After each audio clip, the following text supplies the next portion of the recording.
É inegável que muita gente foi às ruas no Rio de Janeiro, em Brasília e em São Paulo. Aliás, o Sakamoto publicou uma coluna que está repercutindo bastante, né, Sakamoto?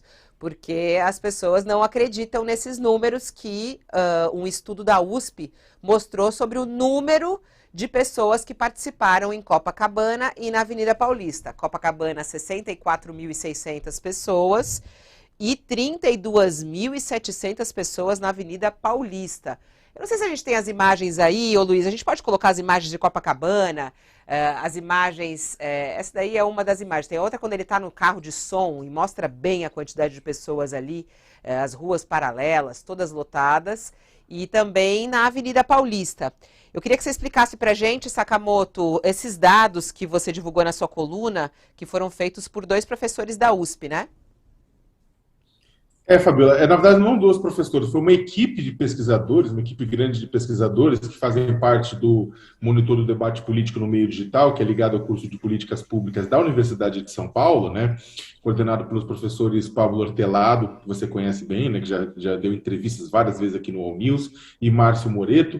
Eles vêm pesquisando há muitos anos manifestações, né? Atos, comícios, né? E eles aplicam uma metodologia, né? De mensuração, pega um período de tempo, um período que normalmente tem uma maior quantidade de pessoas, né? Não é só um momento, mas é um período, e aí eles vão atuando, tipo, tirando fotografias de alta resolução com equipamento especializado e depois rodando programas de computadores para fazer contagem. Né, dessas pessoas. E o que eles chegaram, né? Chegaram a números de 64.632 no caso do Rio de Janeiro de Copacabana e 32.691 no caso da Avenida Paulista em São Paulo.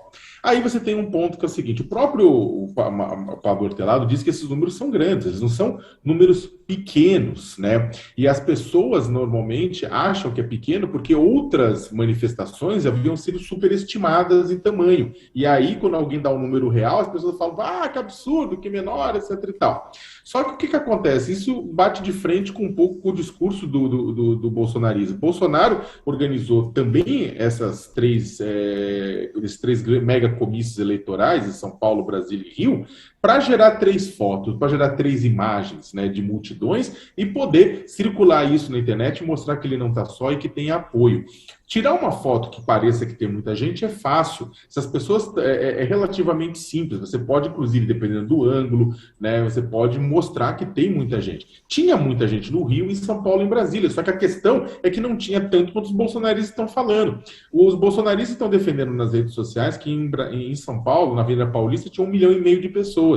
1,5 milhão de pessoas não tinha nem naquela manifestação de março de 2016, quando houve a maior manifestação da história do país por conta do impeachment de Dilma Rousseff. Tinha gente saindo pelos cantos da Avenida da Rua da Consolação até o Paraíso e nas três paralelas. Então, o que acontece? O pessoal, só que ele faz parte da narrativa bolsonarista, brigar com esses números e mostrar, convencer as pessoas, olha, aqui a foto. Isso significa que tem muita gente que nos apoia e, principalmente, esse é o datapovo. Isso significa que os institutos de pesquisa estão equivocados. Né? Só para terminar, o Bolsonaro, de acordo com o IPEC, tem 31% dos votos, né? Isso é muita coisa, é um terço dos eleitores, né? Só que ainda assim é menor do que os 44% de Lula. Então o que acontece? Não significa que Bolsonaro não pode botar muita gente na rua. Significa que, não tinha 1,5 milhão em São Paulo, tinha 32 mil. E dois, significa que quando o presidente coloca muita gente na rua, ele mostra que tem muito seguidor, não mostra que ele é maioria nas pesquisas.